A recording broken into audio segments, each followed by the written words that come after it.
시청자 여러분 안녕하십니까? 파워토크 민경욱입니다. 이제 6.13 선거가 석 달 앞으로 다가왔습니다. 이번 선거는요. 문재인 정부의 외교 안보 무능을 질타하고 또 경제 파탄 책임을 묻는 선거고 그런 실정을 바로잡는 선거가 될 겁니다. 이번 선거가 얼마나 중요한지 그런 의미에서 두말할 나위가 없겠죠. 오늘 파워토크의 주인공은 선거 승리를 이끌 막중한 역할을 지니신 분이신데요. 자유한국당의 공천관리위원회의 류석춘 부위원장을 모셨습니다. 보수의 아이콘이시고 저희 당의 혁신위원회 위원장을 지내신 만큼 함께 나눌 얘기들이 참 많습니다. 서둘러 가볼까요? 류석춘 부위원장과 함께하는 민경욱의 파워토크 오늘 순서 출발합니다. 네, 류석춘 부위원장님 시간 내주셔서 감사합니다. 불러주셔서 고맙습니다. 예, 다들 알고 계시지만 류석춘 부위원장님께서는 연세대학교 사회학과 교수시고 보수의 아이콘이시자 또 대표적인 보수 농객이십니다. 저희 자유한국당 1기 혁신위원장을 지내셨고 이번에는 공관위 부위원장이라는 아주 중책을 맡으셨는데 소감을 먼저 한 말씀 듣고 싶습니다.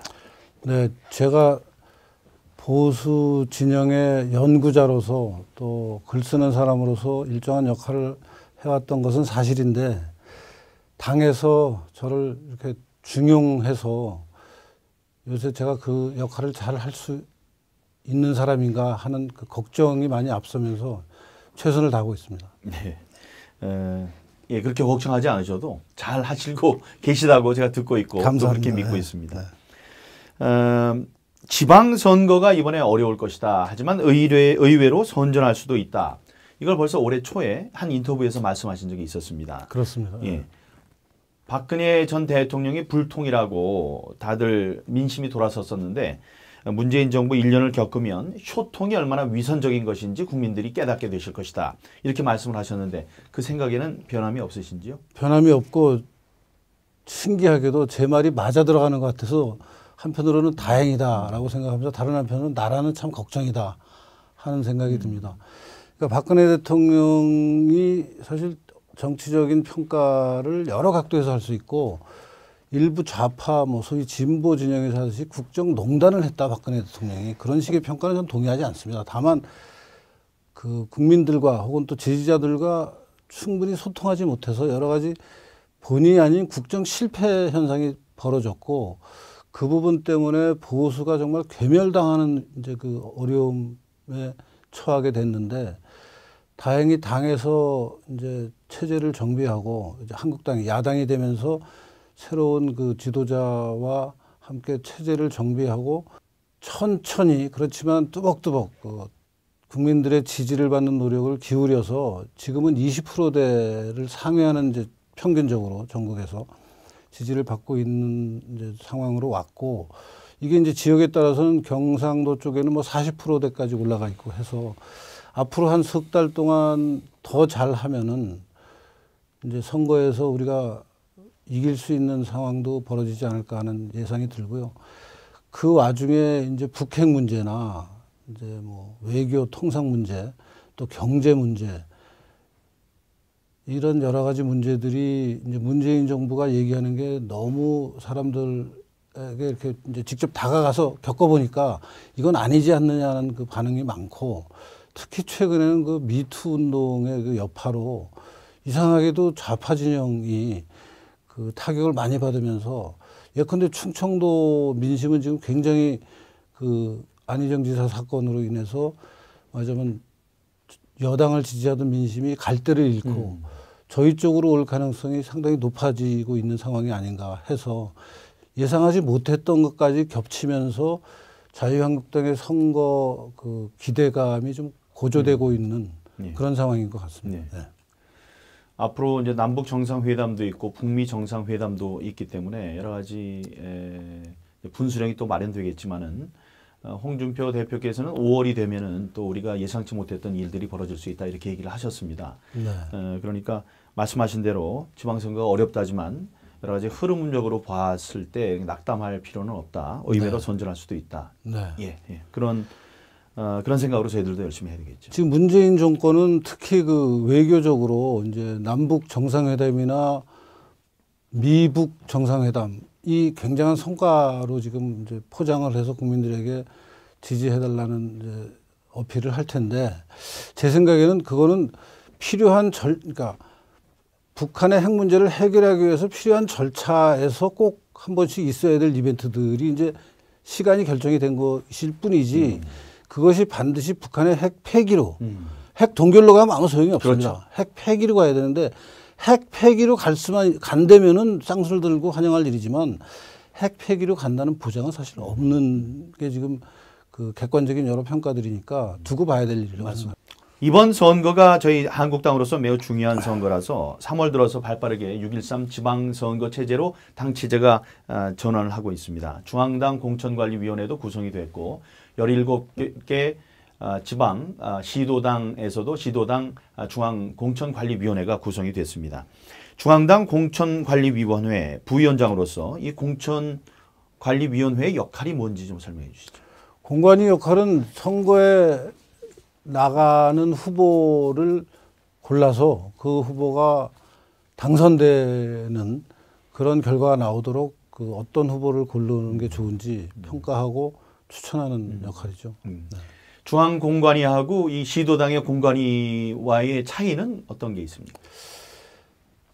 그러니까 이제 위계적인 관계이긴 한데 중앙공관위는 우선 그 시도당, 그러니까 전국에 있는 시도, 그러니까 경상북도다, 뭐 경기도다, 인천시다 하는 데의 광역 그 지자체 단체장을 추천하는 게 이제 기본적인 역할이고 거기에 더해서 요번 그 공관위에서는 최고위원회하고도 교감이 된 것으로 아는데 그러니까 예컨대 인구 100만 이상인 그 지자체 선거의 파급력이 크죠. 인구 100만이면은 조그만 도시는 뭐 20만 이런데 이제 100만이 넘는 도시는 관련된 인구가 많으니까 그런 데는 시도당에 맡기지 말고 중앙당에서 공천을 하자 하는 말씀을 지금 이미 대표가 지방에 다니면서 하고 계시고 저희도 그런 얘기를 했었고 또 하나는 지금 이제 선거에 필요해서 인재들을 계속 영입하고 있는데 그 영입한 인재들이 출전할 지역에 관해서는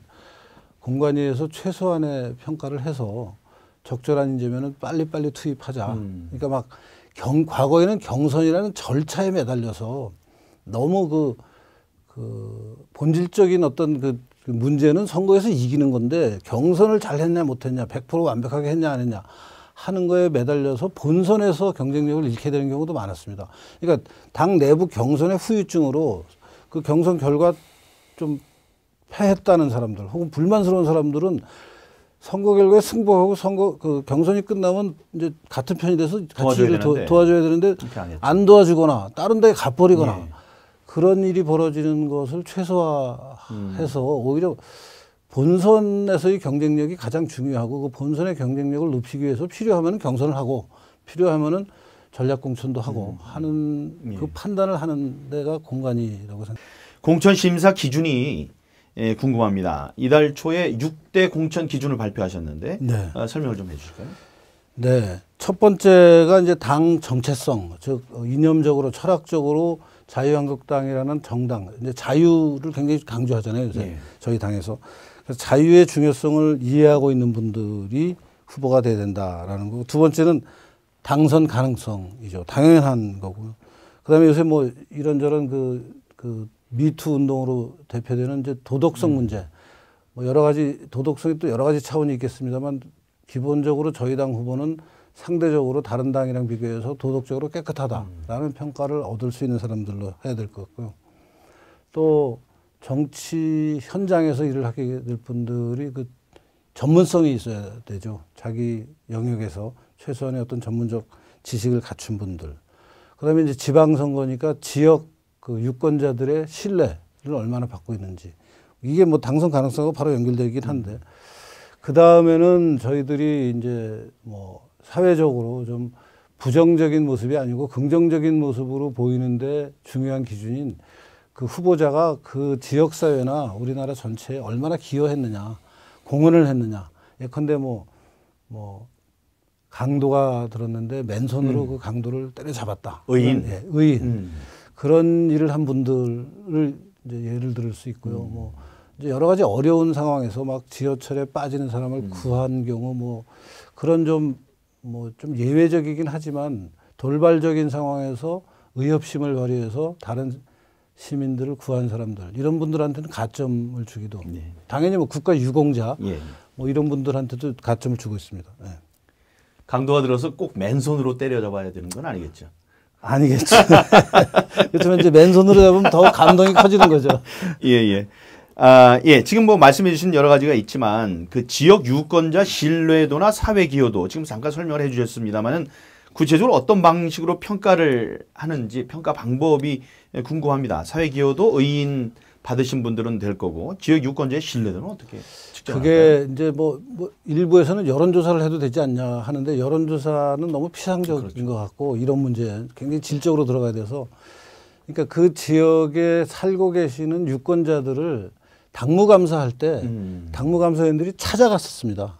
예컨대 그 지역에 뭐 미장원이나 네네. 목욕탕이나 택시 운전사, 네, 예, 택시 운전사 운전기사분들. 그러니까 사람들을 많이 만나는 그 업소에서 일하는 분들을 찾아가서 우리 당에 이런 사람에 대해서 어떻게 생각하느냐 그래서 평가를 하는 거죠. 이제 그런 식의 그 심층 면접이라고 그럴까요? 모두 다 할 수는 없을 텐데. 모두 다 할 수는 없지만 예, 중요한 그래도 부분. 중요한데 또 논쟁이 되는데 예. 그런 데는 그런 방식과 그다음에 또 그 지역에 오피니언 리더들이 있습니다. 어느 지역 사회나 그 오피니언 리더들로부터 간접적인 평가를 듣는 거죠.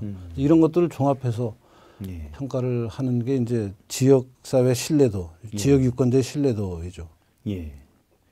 그렇군요. 예, 사회 기여도는 말씀하신 대로 그 뭐 전국에서 확보된 명단도 있다고 하더군요. 의인 한 70여 분. 아마 사무총장님이 좀 신경을 예. 써서 챙기고 계신 모양입니다. 그렇군요. 예. 그분들이 이제 출마를 하기를 원하신다면 우선적으로 배워야겠다. 그렇죠. 예. 그렇군요. 가산점 제도도 궁금합니다. 현역한테 그 유리하게 마련인 게 바로 이제 선거 제도인데 이런 공천 룰을 보정해서 여성과 청년 신인들에게 기회를 좀 넓혀주기 위해서 가산점 제도 하시는데 네. 그걸 좀 설명해 주십시오. 우선 그러니까 가산점을 받는 큰 카테고리가 세 가지가 있습니다. 그러니까 여성, 남자보다 여자들이 정치적으로 진출을 아직 좀 못하고 있으니까 기회를 더 주자라는 취지에서 여성에 주고 있고 또 기성세대랑 비해서 청년층이 정치적으로 좀 진출을 많이 할 수 있게. 근데 이제 여성 아시다시피 청년의 기준이 45살이죠.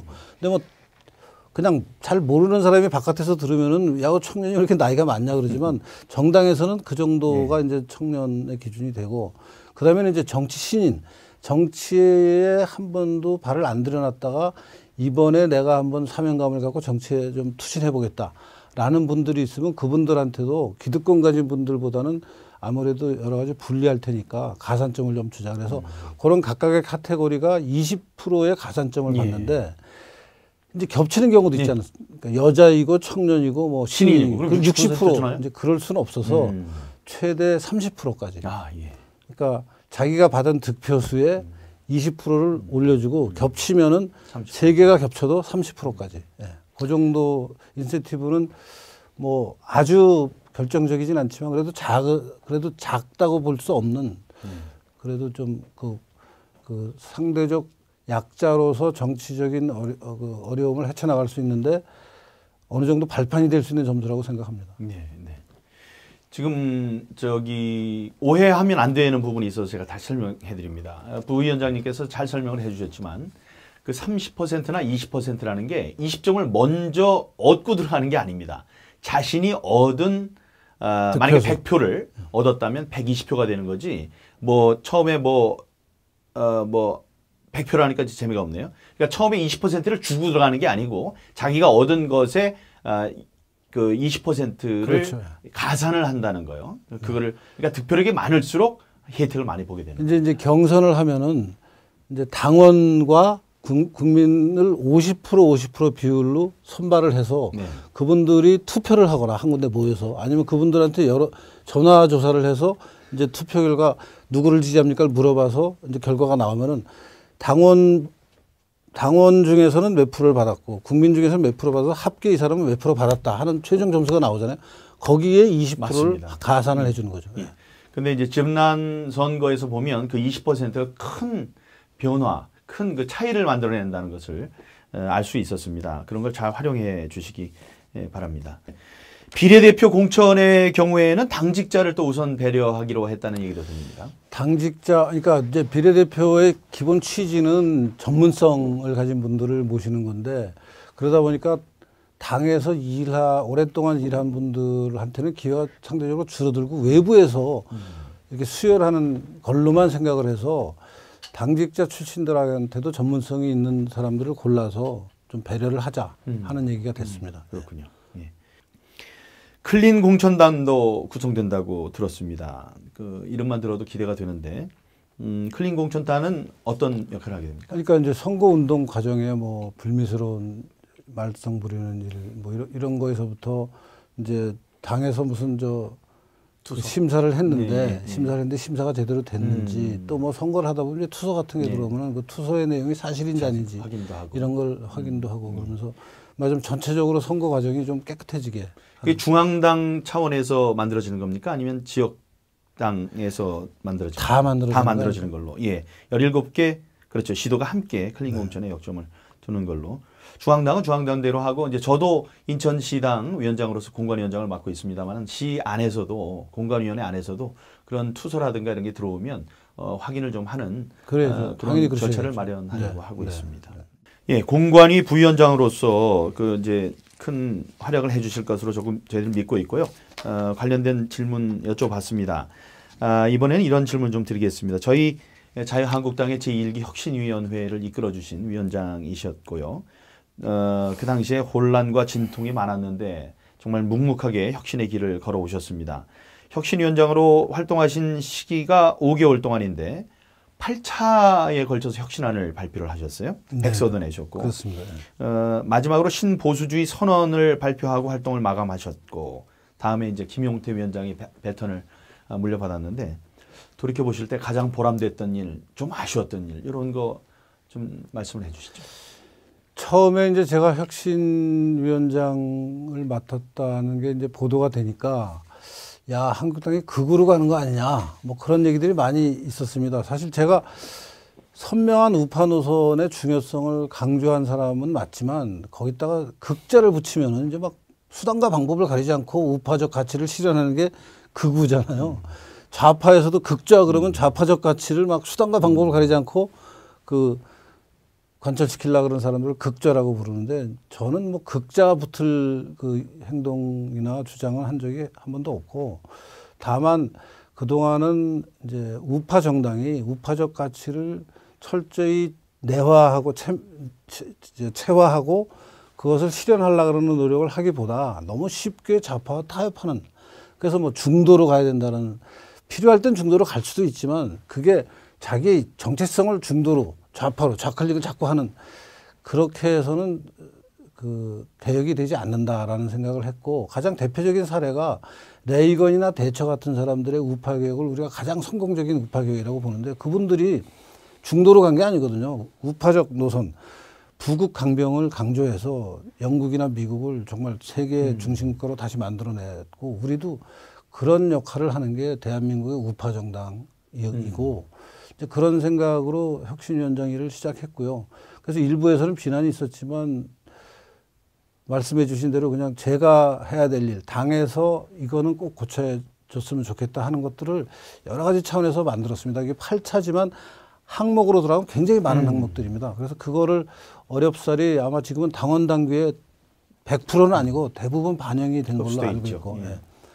100%가 안 된 게 좀 아쉽기는 합니다만 뭐 그 정도로 만족하고요. 지금은 당이 그래서 그 덕분인지는 몰라도 이제 과거보다는 훨씬 더 우파적인 가치에 충실한 모습을 보이고 있는 것 같습니다. 예. 네. 이제 보수의 혁신은 보수 가치를 바로 세우는 방향으로 이루어져야 한다 이렇게 강조를 계속 하셨는데 보수의 핵심 가치를 다시 한번 짚어주신다면 뭐가 되겠습니까? 간단합니다. 우선 가족 가치가 제일 중요합니다. 보수는 가족을 중시합니다. 예. 그다음에는 시장 경제를 중요하고요. 국가 안보를 중시합니다. 이 세 가지 더 이상 가정, 시장 경제, 국가. 국가 중에서도 이제 안보가 가장 중요하죠. 안보. 예. 예. 튼튼한 부국 강병. 예. 그다음에는 시장을 적극 활용하는 경제 활동. 부국이네요. 그다음에 이제 가족 가족 가치를 중요하게, 그러니까 좌파들의 문제가 가족 가치를 항상 그 막스가 노력했던 것 중에 하나가 가족이랑 사유재산이라는 게 사람의 자유를 구속한다 그러면서 이걸 다 떼어 없자고 했잖아요. 근데 그게 또 좌파들 개혁을 가장 발목 잡는 모습이었거든요. 그게 이제 기독교 같은 종교하고도 갈등하고 했는데, 그래서 우파는 가족 가치를 누구보다도 소중하게 생각해야 되고, 실제 그런 그 우파적 가치를 소중하게 생각하기 때문에 요새 미투 운동이 저희 당 쪽으로 번지지 않나 하는 생각도 해봅니다. 번지지 않는 게 아니냐. 안 번지는 게 안 아닌가. 번진다. 예, 안 라고 번진다. 생각이 됩니다. 가족을 좌파들은 상대적으로 소중하게 생각하지 않습니다. 오히려 가족을 때려 엎어야 된다고 생각합니다. 예컨대 좌파들이 저 동성애를 그렇게 중요하게 생각하잖아요. 동성애를 하면 가족이 재생산이 안 되거든요. 자기들 말로는 뭐 입양해서 재생산할 수 있다고 얘기는 하지만 우리가 생각하는 끔찍하네. 기준에서는 좀 뭔가 찝찝한 모습들이거든요. 찝찝하다는 표현은 너무 공손한 표현 같습니다. 예. 이제 마칠 시간이 다가오는데 그 얼마 전에 책을 출간하셨어요. 박정희 전 대통령 하면 여러 가지 키워드가 있습니다만 성장의 그늘과 노동 착취론 뭐 이런 얘기를 하는데 그걸 사회학적 관점에서 반박을 하신 책입니다. 박정희는 노동자를 착취했는가? 이 책이 왜 화제입니까? 네, 그 책이 사실 그동안 제가 책을 여러 권 냈습니다. 대학 교수 생활하면서. 근데 이번 책같이 뜨거운 반응을 겪은 건 처음이고요. 지금 출판된 지가 한 달 정도, 2월 1일 날, 올해 2월 1일 날 나왔는데 지금 3쇄를 찍고 있습니다. 사실 교수가 요새 쓴 책이 그렇게 팔리는 적은 거의 없습니다. 근데 그 이유가 사실은 그 내용이 누가 사보시는 거라고 생각하세요? 우파입니까? 좌파입니까? 아마 좌파들도 볼 겁니다. 왜냐하면 자기들이 그동안은 당연한 걸로 생각했던 것을 제가 반박하는데 반박을 그냥 말로만 하는 게 아니라 실증 자료를 가지고 다 반박을 해서 이 친구는 이 저자는 왜 이런 주장을 거리낌 없이 할 수 있게 됐는지를 궁금해하는 반대편도 있을 것 같고요. 또 우리 편은 우리 편대로 그동안은 박정희 대통령이 경제 발전시킨 것은 사실인데 노동자는 혹시 착취한 거 아니야 하는 생각을 많이 했거든요. 근데 제가 이번 책에서 정리한 것은 1970년대에 중화학공업화를 박정희 대통령이 시작하면서 그 중화학공업화가 성립하려면은 뭐 대규모의 자금도 필요하고 뭐 기술, 온갖 그 산업 차원의 기술도 필요하지만 일하는 인력이 쇠를 정밀하게 깎아서 예컨대 총알을 쏘면은 총열을 따라서 총알이 회전을 하면서 목표물에 정확히 가는 건 회전을 잘해야 되는데 이 총열을 깎는 걸 그때는 손으로 했습니다. 아이고. 그 손으로 하는 그러니까 이게 총알이 돌면 열도 무지 나거든요. 그렇죠. 그래서 쇠가 휘고 녹고 그럽니다. 그것을 그러니까 그렇지 않게 해서 총알이 정확하게 발사되는 총을 만드는 이게 이제 방해 산업이었는데 그 쇠를 깎는 기술을 우리나라가 자체적으로 갖고 있는 그 기술을 갖고 있는 노동자, 숙련 노동자가 있어야지 생산이 되는 그렇죠. 거거든요. 이제 생각을 해보면 당연한 일인데 그럼 그 사람들을 박정희 대통령이 채용해서 방위산업공단에서 일을 시켜가지고 그 사람들한테 월급 안 주고 막 일만 시키다가 피폐하게 만들었느냐? 아니죠. 아니죠. 그 사람들은 네. 그 사람들대로 일한 만큼 보상, 그럼요. 일한 거 이상의 보상을 그렇죠. 받으면서 세월이 가서 그 사람들이 지금 민주노총의 금속노조의 가장 전투적인 노조라고 불리는 현대차가 사실 방위산업하고 바로 연결된 산업이거든요. 현대중공업 배 만드는데 방위산업하고 바로 연결된 겁니다. 무슨 현대위아 이게 옛날에 기아기공이라는 방위산업 공장 이런 회사들에서 근무하는 노동자가 1970년대에 공고나 직업훈련원 출신들이에요.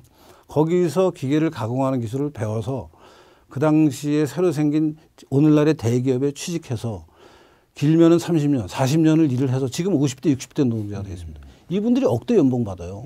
근데 이분들이 그 과정에 이제 처음에는 그 노조 만드는 것을 정부에서 좀 억제하기도 했죠. 그러다가 87년 이후에는 노조가 이제 우죽순으로 생겨서 노조 가입률이 그때 많이 올라갔다가 지금은 상대적으로 많이 줄었습니다만 이분들이 만든 노동조합이 자기네 조합에 가입된 사람들의 집단 이기주의로 변했어요. 그래서 회사가 어려울 때 회사가 야 사람을 좀 이제 정리액을 잘라야겠다. 왜냐하면 지금 경기가 워낙 나쁘고 손해를 보니까 인원 감축을 통해서 원가를 좀 조정해서 경쟁력을 갖춘 다음에 다시 잘 되면은 고용을 할게 하는 협상을 할 때 노조가 응하지 않습니다. 우리 노조원들은 절대 못 자른다.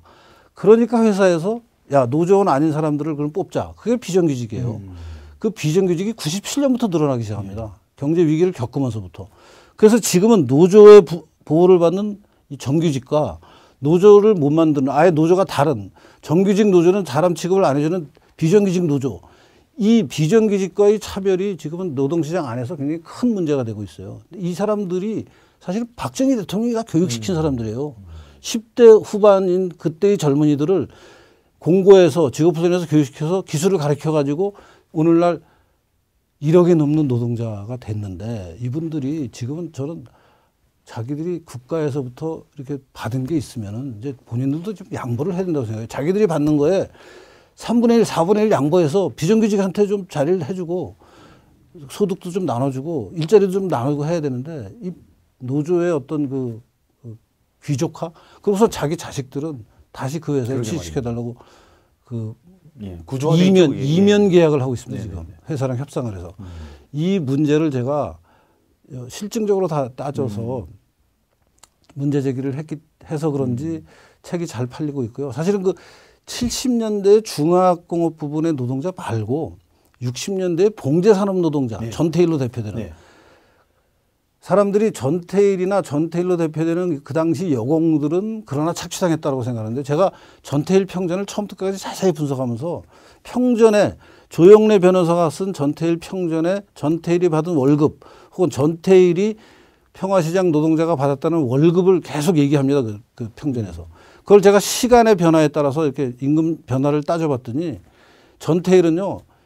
만 6년 만에 15배 받아요. 임금을. 15배면 지금 예컨대 지금 비정규직이 200만 원 받는 사람이 있다고 쳐요. 뭐 200만 원 받는 사람이 6년 지나면은 3천만 원 받는 거예요. 그런데 전태일 보고 착취당했다 그러는 거예요, 지금. 이 전태일 평전에 나오는 액수예요. 그리고 여공들, 그 청계천의 그 평화시장이나 뭐 구로공단에서 일하던 여공들도 임금이 4년 만에 4배가 오르나 그래요. 제가 지금 정확하게 기억을 못 하겠는데 그 임금이 그 당시 물가 상승률이 연평균 10% 초반대라고 해도 6년 만에 4배가 오릅니다. 여공들은. 6년 만에 4배가 오르면 지금 200만 원 사람이 6년 후에 800만 원 받는다는 얘기거든요. 착취 아닙니다. 일한 만큼 받아갔어요. 만약에 그게 정말 착취였으면 왜 그때 청계천 평화시장에 여공들을 하려고 시골에서 무작정 상경해서 보따리 하나 들고 공장 가서 일하겠다는 사람들이 인산인해였잖아요. 구로공단이랑. 착취당한 사람이 나 더 착취하게 해주세요. 그러면서 돌아다니지는 않을 거 아니에요. 피해 다닐 거 아니에요. 착취면은. 임금을 받고 그 임금으로 자기 동생 학비되고 시골에 있는 부모님 용돈 생활비 보내드리고 했던 게 그 당시 여공들이에요. 그 여공들이 절대 본인들이 힘들었다는 거 동의합니다. 어렵게 일했고 힘들고 그리고 그때의 근로조건이 지금이랑 비교하면 나빴겠죠. 당연히. 나빴음에도 불구하고 본인들이 열심히 일했고 국가는 기업은 그 열심히 일한 사람들한테 적절한 보상을 해서 그 사람들이 중산층으로 살게 된 게 우리 경제발전 과정이지 국가나 기업은 그 사람들을 착취해서 그 사람들은 피골이 상접하게 되는데 정부만 잘 살게 되고 기업만 잘 살게 됐다라고 해석하는 게 지금 좌파들 해석이거든요. 그게 틀렸다는 얘기를 했는데 반응이 좋습니다. 예, 예. 그러니까 뭐 한마디로 박정희는 노동자를 착취하지 않았다. 중산층으로 만들었다. 중산층으로 만들었다. 이게 답이군요. 지금 이 책만 갖고도 1시간 할 수 있는데 한 번 더 하시죠. 한 번 더 했으면 좋겠습니다. 진짜로요. 네. 예, 그렇게 약속해 주시고 저도 이 박정희는 노동자를 착취했는가 화제의 신간을 구독해서 제가 하나 사고요. 드렸습니다, 사실은. 그런가요? 아직 도착을 안 한 모양이네요. 의원실에 제가 넣어드렸는데 그렇군요. 네, 아마 보좌관이 보고 제가 정독을 하고 다음번에 다시 이 문제로 해서 꼭 할 말이 많습니다. 이 문제가 다음 주에 하시든지 아니면 그렇게 저희들이 시간을 다시 한번 잡도록 하겠습니다. 그런데 오늘 민경욱의 파워토크는 마칠 시간이 됐습니다. 오늘 유석춘 중앙당 공관위 부위원장님과 함께 했는데요. 지방선거 승리로 문재인 정부의 실정을 심판하고 또 대한민국을 바로 세우는 그날까지 우리 모두 당력을 모아서 일로 매진해야 되겠습니다. 귀한 시간 내주신 유석춘 위원장님께 부위원장님께 감사드리고 감사합니다. 저는 다음 주에 다시 찾아뵙겠습니다. 시청자 여러분 감사합니다.